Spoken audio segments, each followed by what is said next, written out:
guys, welcome back to my channel. Today is going to be my weekly reading update, and I'm just going to say I have a cold and I've got my Endor mug here full of tea so I can hopefully get through this. But if I sound a little rambly and a little bit off, it's because I have a cold and it is like a major brain fog right now, which I'm kind of blaming that like on my last video being so rambly, and it took me so long to film. So yes, I have a cold and I'm just working through this. So I did finish like two are really short stories. I guess I would even throw Carmilla in there, but 5 total for this week. And I kind of was trying to do a few spooky reads in there. So the first one was The Legend of Sleepy Hollow, which is obviously Washington Irving, and is, a lot of times you watch that around Halloween, and it's, the Headless Horseman, and it's very famous.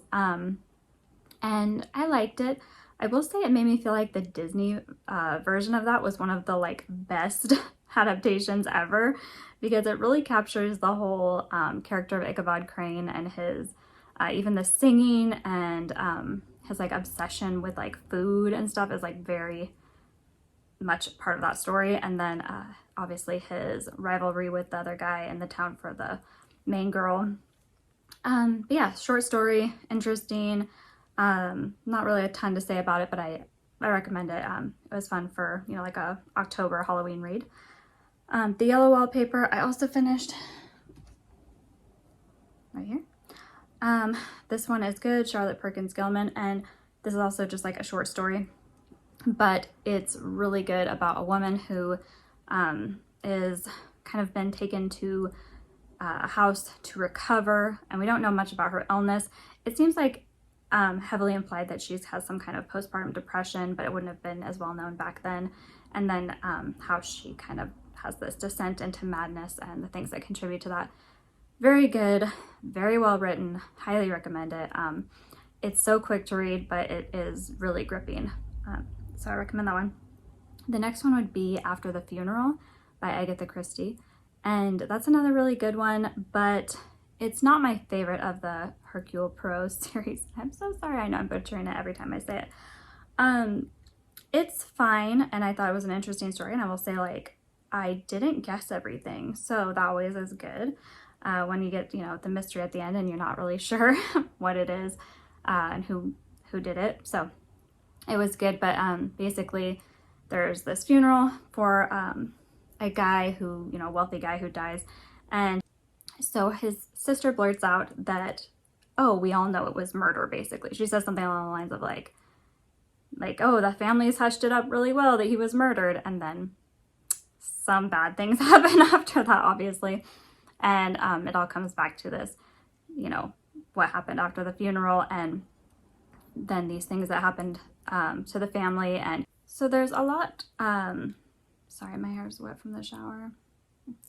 So there's a lot less of actually Poirot in this story. It's more of the family, and you're kind of getting this look into their lives and kind of how the wealth affects the inheritance they're getting from the first character's death really affected them individually, and then their motives of why they might have killed him.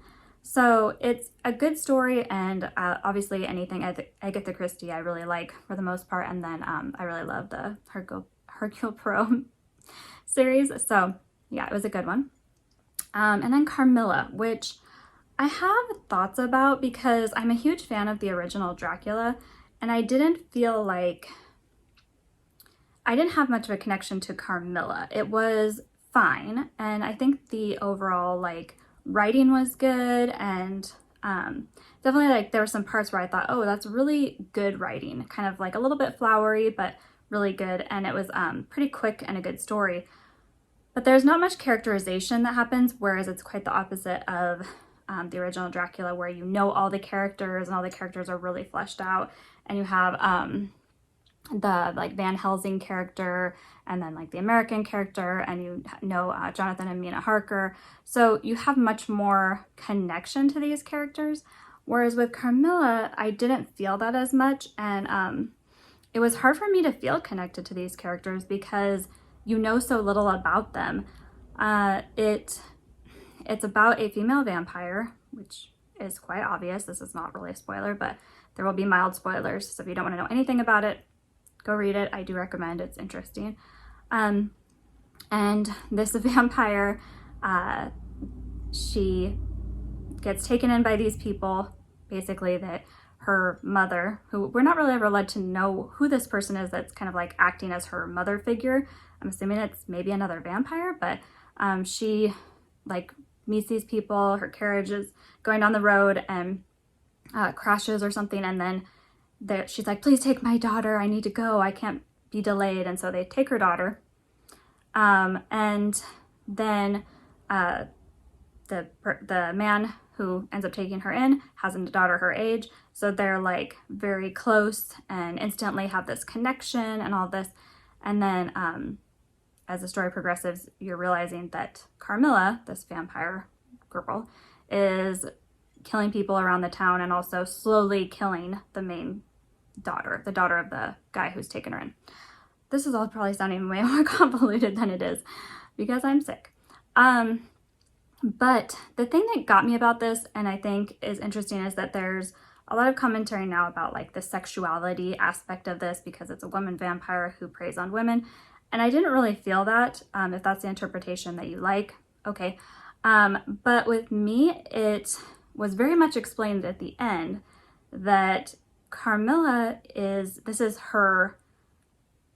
what she does. This is her way of getting her food, her meals. And this is like her being, using these people and going and living as a house guest when she's decided who she's going to prey upon.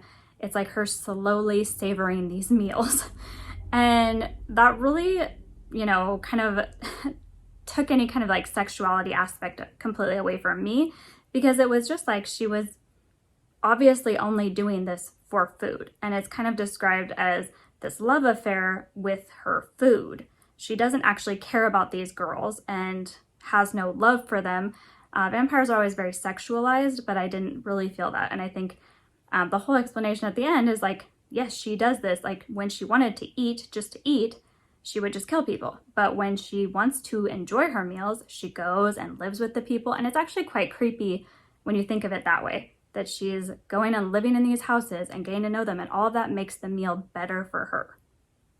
Like kind of gross, like very serial killer-esque in my opinion.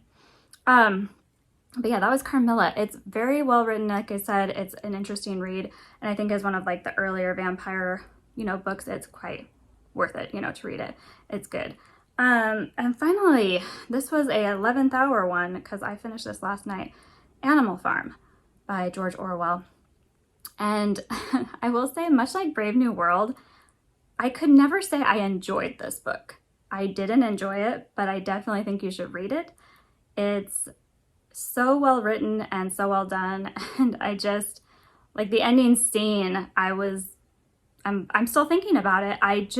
Everything about that book, it's so sad, and nothing's going to end up well, and it's all just this kind of like downhill slippery slope into awfulness for these poor animals.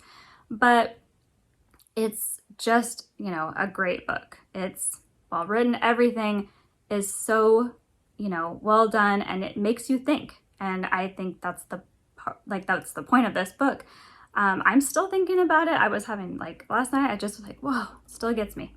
And I will probably be thinking about it for a while because it's just one of those books that stays with you.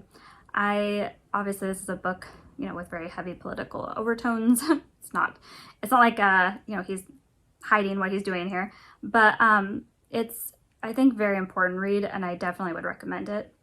If you don't know anything about it, it's about these animals that end up taking over their farm back from the man who owns it, and then how the animals run the farm, and slowly but surely the pigs end up running things, and then slowly become the oppressors of the other animals. And it's really good. It's sad. It's quite dark at times, but definitely worth reading. So those are all the books I read this week. I am not sure what I'll get to next week. I'm reading this one right now. Perfect for this season, but it's slow going for me. Definitely feel like I have a brain fog. I also started 2 K-dramas, one being Bad and Crazy. which I really like, and is a interesting one so far. I'm about halfway through.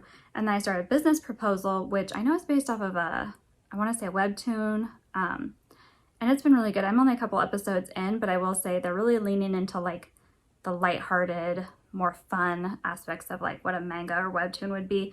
And then that's kind of their strength. I mean, the character is also very good looking, so that helps the overall story. But I think it's good that they kind of like leaned into that almost cartoonish aspect with some of like silly over the top scenes. So yeah, I'm really liking those, and I'm hoping to get through them. I'm also hoping to eventually film my all the time, all my vampire recommendations. We'll see if I get to it this week. Anyway, thank you so much for watching. Please like and subscribe, and I will talk to you guys soon.